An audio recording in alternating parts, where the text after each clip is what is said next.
The Masque of the Red Death by Edgar Allan Poe. The Red Death had long devastated the country. No pestilence had ever been so fatal or so hideous. Blood was its avatar and its seal, the redness and the horror of blood.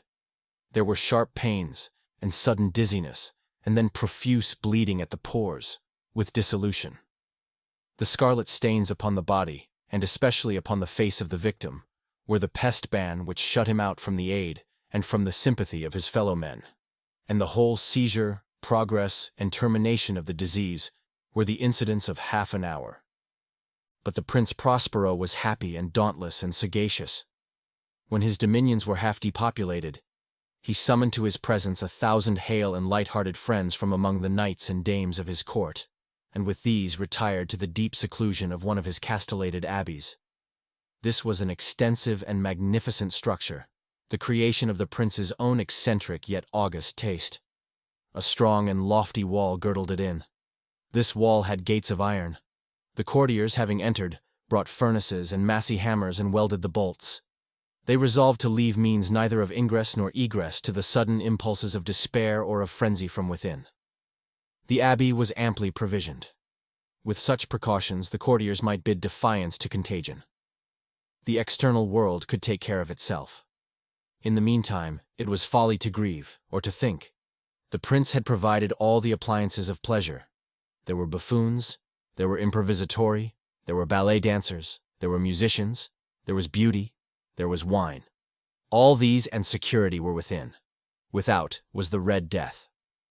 It was towards the close of the 5th or 6th month of his seclusion, and while the pestilence raged most furiously abroad, that the Prince Prospero entertained his 1,000 friends at a masked ball of the most unusual magnificence.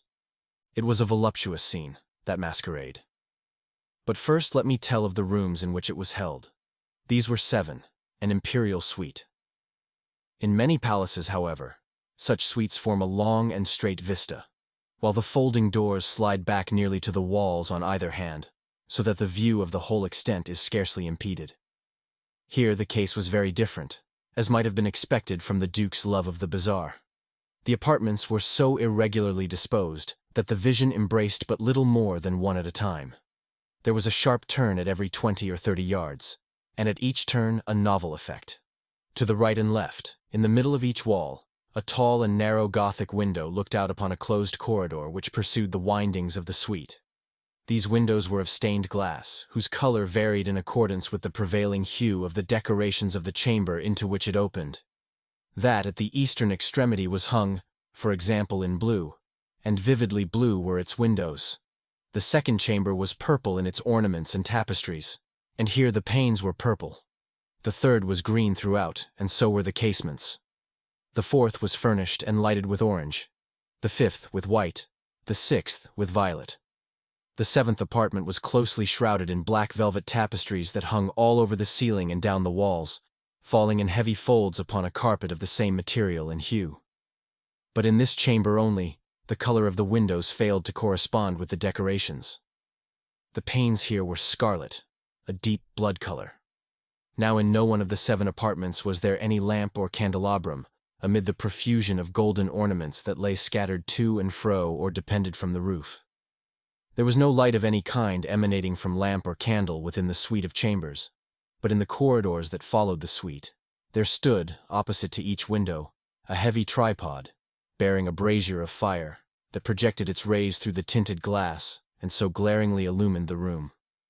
And thus were produced a multitude of gaudy and fantastic appearances. But in the western or black chamber, the effect of the firelight that streamed upon the dark hangings through the blood-tinted panes was ghastly in the extreme, and produced so wild a look upon the countenances of those who entered that there were few of the company bold enough to set foot within its precincts at all. It was in this apartment also that there stood against the western wall a gigantic clock of ebony. Its pendulum swung to and fro with a dull, heavy, monotonous clang, and when the minute hand made the circuit of the face, and the hour was to be stricken, there came from the brazen lungs of the clock a sound which was clear and loud and deep and exceedingly musical, but of so peculiar a note and emphasis that, at each lapse of an hour, The musicians of the orchestra were constrained to pause momentarily in their performance to hearken to the sound.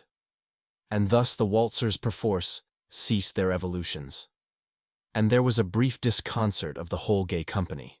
And while the chimes of the clock yet rang, it was observed that the giddiest grew pale, and the more aged and sedate passed their hands over their brows, as if in confused reverie or meditation.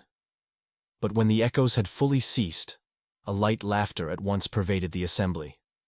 The musicians looked at each other and smiled as if at their own nervousness and folly, and made whispering vows, each to the other, that the next chiming of the clock should produce in them no similar emotion.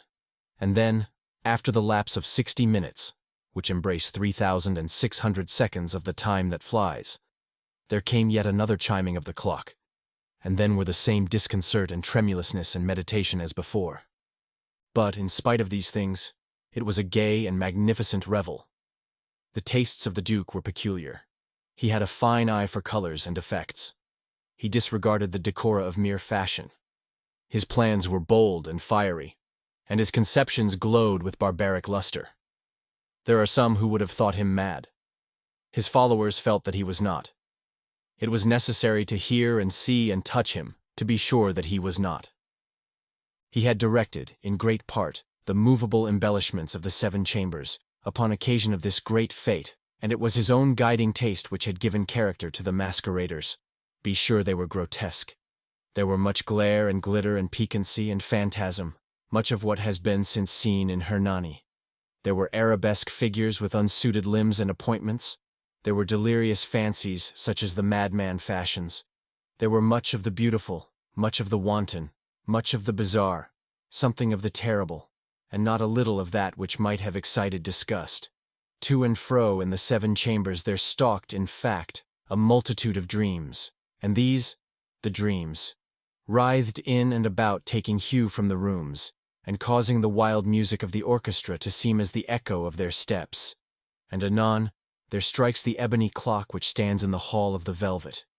And then, for a moment, all is still, and all is silent save the voice of the clock. The dreams are stiff frozen as they stand, but the echoes of the chime die away. They have endured but an instant, and a light, half-subdued laughter floats after them as they depart. And now again the music swells, and the dreams live, and writhe to and fro more merrily than ever, taking hue from the many-tinted windows through which stream the rays from the tripods. But to the chamber which lies most westwardly of the 7, there are now none of the maskers who venture.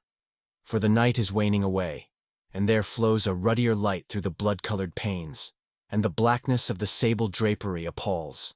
And to him whose foot falls upon the sable carpet, there comes from the near clock of ebony a muffled peal more solemnly emphatic than any which reaches their ears who indulged in the more remote gaieties of the other apartments. But these other apartments were densely crowded, and in them beat feverishly the heart of life, and the revel went whirlingly on, until at length there commenced the sounding of midnight upon the clock. And then the music ceased, as I have told, and the evolutions of the waltzers were quieted, and there was an uneasy cessation of all things as before. But now there were 12 strokes to be sounded by the bell of the clock. And thus it happened, perhaps, that more of thought crept, with more of time, into the meditations of the thoughtful among those who revelled. And thus, too, it happened perhaps, that before the last echoes of the last chime had utterly sunk into silence, there were many individuals in the crowd who had found leisure to become aware of the presence of a masked figure, which had arrested the attention of no single individual before. And the rumor of this new presence having spread itself whisperingly around, there arose at length from the whole company a buzz, or murmur, expressive of disapprobation and surprise, then, finally, of terror, of horror, and of disgust. In an assembly of phantasms such as I have painted, it may well be supposed that no ordinary appearance could have excited such sensation. In truth, the masquerade license of the night was nearly unlimited. But the figure in question had Heroded Herod, and gone beyond the bounds of even the prince's indefinite decorum. There are chords in the hearts of the most reckless which cannot be touched without emotion. Even with the utterly lost, to whom life and death are equally jests, there are matters of which no jest can be made. The whole company, indeed, seemed now deeply to feel that in the costume and bearing of the stranger, neither wit nor propriety existed. The figure was tall and gaunt, and shrouded from head to foot in the habiliments of the grave.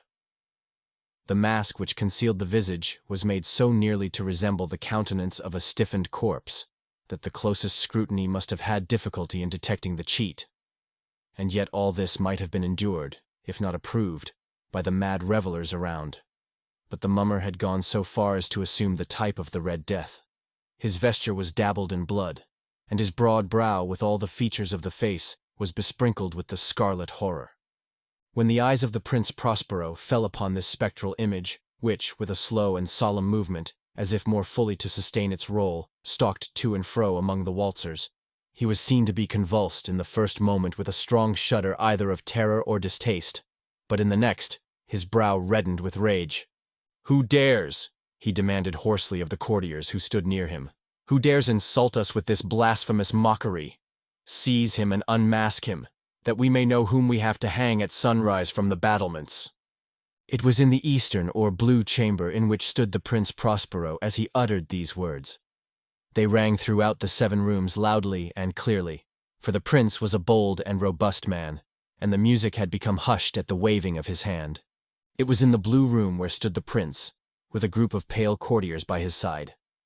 At first, as he spoke, there was a slight rushing movement of this group in the direction of the intruder, who at the moment was also near at hand, and now, with deliberate and stately step, made closer approach to the speaker. But from a certain nameless awe with which the mad assumptions of the mummer had inspired the whole party, there were found none who put forth hand to seize him, so that, unimpeded, he passed within a yard of the prince's person.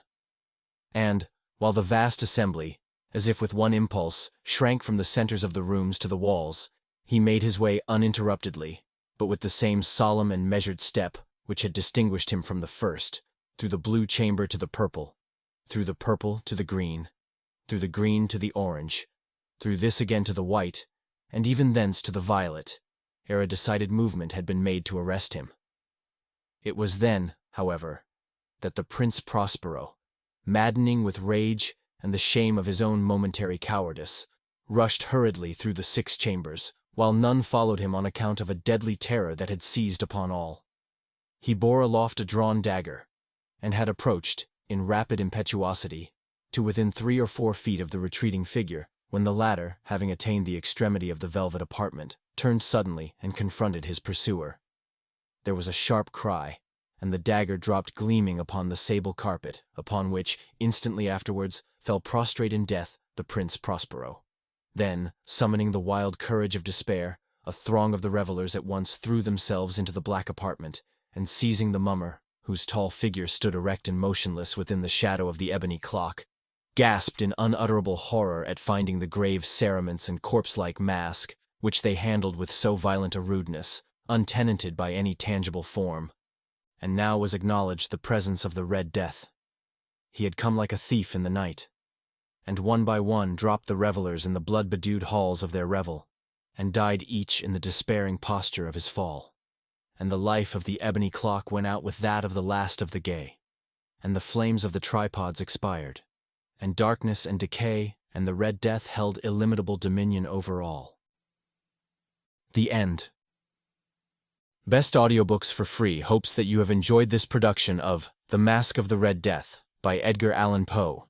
Please subscribe to our channel on YouTube and Rumble, as your subscription is the support we need to create more great free content. Please look to our website at bestaudiobooksforfree.com for a complete list of our audiobooks.